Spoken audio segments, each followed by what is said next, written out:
Hello and welcome to my knife channel. Well, as you can see, I broke down and got this Sous Chef. Mainly because I don't have any kitchen knives. But this is a really nice knife. Now, I haven't done a lot of cutting with it, so that's why I'm going to make some stew later on. So, I got a bell pepper up here, a red onion, and a potato, just to get an example of this thing. But you've probably seen a lot of reviews of these already, and I just wanted to show you I'm not a chef or anything, but this knife has those little dimples in there. I think they're called something special, some special knife term. Knives always have some term for everything.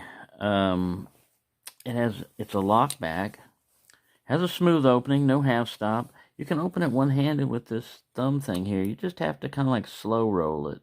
Just don't go real fast with it. And you can get it open with one hand. I got the weights on it. I had to weigh it on my bigger scale and everything, but it's not too heavy. Oh, we got a hair trapped in there. Don't want any hair on your food. You don't want your food. It's going to get kind of hairy around here. Anyways, the handles are micarta. But let's do some cutting first before we do any of that. Alright, so a bell pepper. Most of the time you want to remove the seeds in there because it'll make it bitter. Now in other kinds of peppers, like a jalapeno pepper, that's where the heat comes from, the source of the heat. But anyways, this thing just slides right in there real easily. The advantage, usually what I'm using is my Civivi Elementum. It's a smaller knife, and when the length is only like 3 inches, it limits the width of the type thing you're going to cut. You know, with this, you can just go right halfway through it and cut it right off. Anyways, I was just trying to get the core out of here. Pull the spinal column out. There we go. Now, some of that's still in there. We can trim that up when we get in there. I'm not a chef by any means, but see, I can just sit right here, and this is kind of batoning in the chef world. You use your fingers. Baton! Oh yeah, slices right through it, no problem. I think this is good for like cheese and butter to help it release a little bit, prevent it from doing a friction stick. All right, yep, cut that out. Little white bits. Put them over there. Back of the blade, too, is also good for scraping stuff, you know, moving it out of the way. But anyway, yeah, it does pretty good. I'm going to take these to the sink and wash them, rinse them afterwards. But yeah, I'll scoop that up, move it out of the way. All right, let's do another little slice here.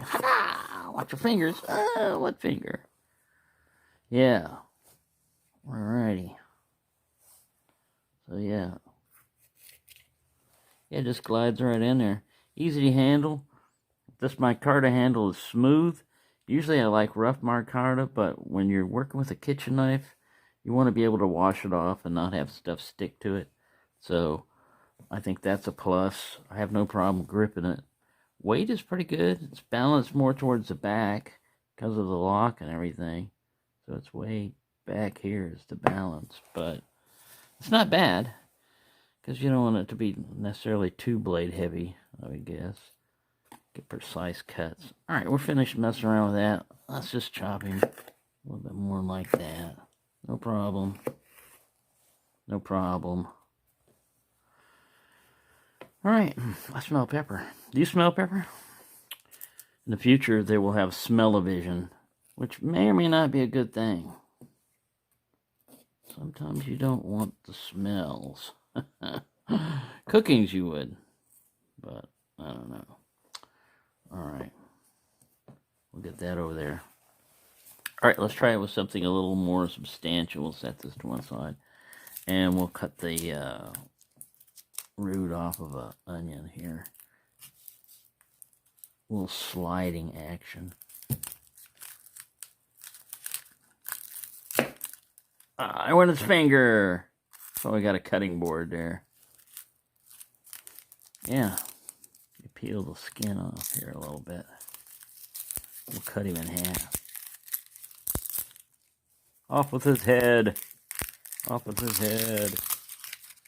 Nice and red color coming out now. Alright. Let's cut up around here a little bit. Yeah.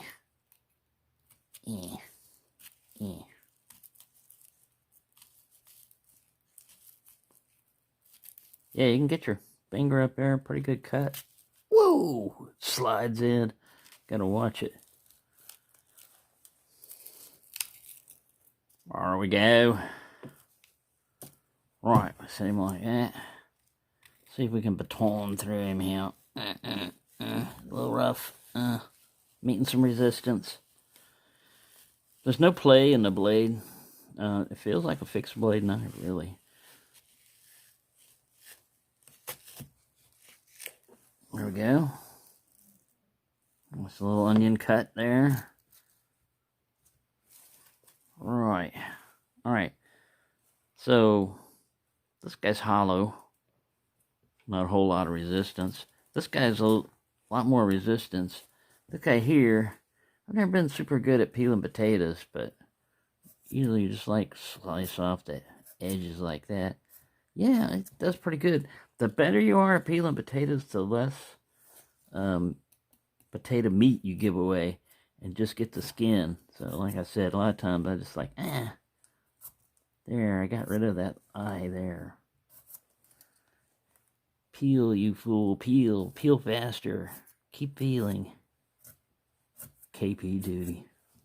I never got that. I was in the military, but I never messed up bad enough for them to stick me in the kitchen. I guess because they like their food. It'd be like the worst place to put somebody on punishment duty. Like, I'm going to stick you in the kitchen. What's for supper? I'm fixing it up right now. Hold on. Oh yeah, I can get really thin slices there. Alright, so let's just try a... normally you wouldn't want to do that, but it's pretty good at stabbing into things. Yeah, normally you're just doing this kind of choppy stuff and slicey dicey. Yeah. Yeah, this works pretty good as a food prep knife, which is pretty much what it's designed for. Watch potato juice off of you. Still stays in those ridges, but that'll probably rinse off. See how it does on that. Wedgie cut. No problem. Yeah, I'd say it's pretty good. Cutting up vegetables. And meat, my meat has already been chopped up. It's like stew meat, already cubed, so we'll have fun with that. But I'm sure it's going to do well on meat anyway. And if you live on a farm, you give those potato peelings and vegetable peelings to your chickens and stuff, because they love that stuff. And you can also use it in a compost. It makes very good, like, fertilizer. Composting takes a little bit. It makes all this stuff up and kind of like let it rot and move it around. It gets hot and everything. But, yeah.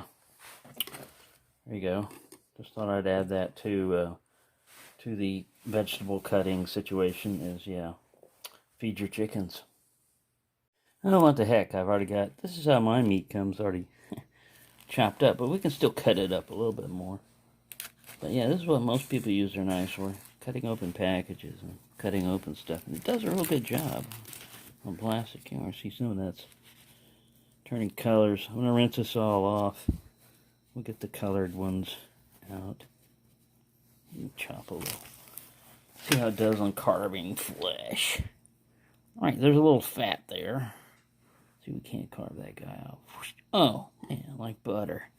Well, let's watch your fingers. I see they usually curl this up so they don't get the tips of their fingers when they do that. The real chefs. Never learn from a chef. 3-finger chef. Yeah, I'll tell you about how to cook. Yeah, tell us about that accident. How you lost that finger there, chefy boy. Alright, got some more gristle here. We're going to try to carve through it. Oh yeah, it has no problem slicing through this. No problem. So yeah, I think it'll pass as a chef knife. And I'm going to actually keep it in my kitchen. Use it in my kitchen. Alright, this is if vegetables had voices. Ow! Hey, someone stop him. He's cutting me. Hey! Stop it. Vegetable abuse. Something like that. They'd be screaming at a higher pitch, but I don't want the police to come. I live in an apartment. They go, what the hell's going on in there? We heard voices and people screaming. And I just live alone, officer. You sure we heard multiple voices? Yes, that's just me again. No crime about being crazy, is there? As long as no one's getting harmed. Someone's getting harmed virtually. Dude just slices right through him, no problem. Vegetable abuse. Do you own a robot? No, sir, I don't. How about animals, you know?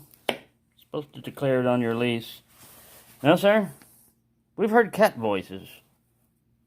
Cat voices? I don't know what he's talking about. Nope. No cats. No dogs. No mice. No vermin. No vegetables. Just meat. Lots of meat here. About to put it in a stew. Lots of meat. Right, we've got a loony on our hands.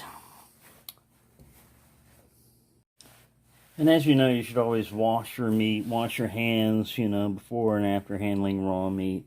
And they don't always cut, you know, even if it's chopped meat, they don't always cut it, you know, fully.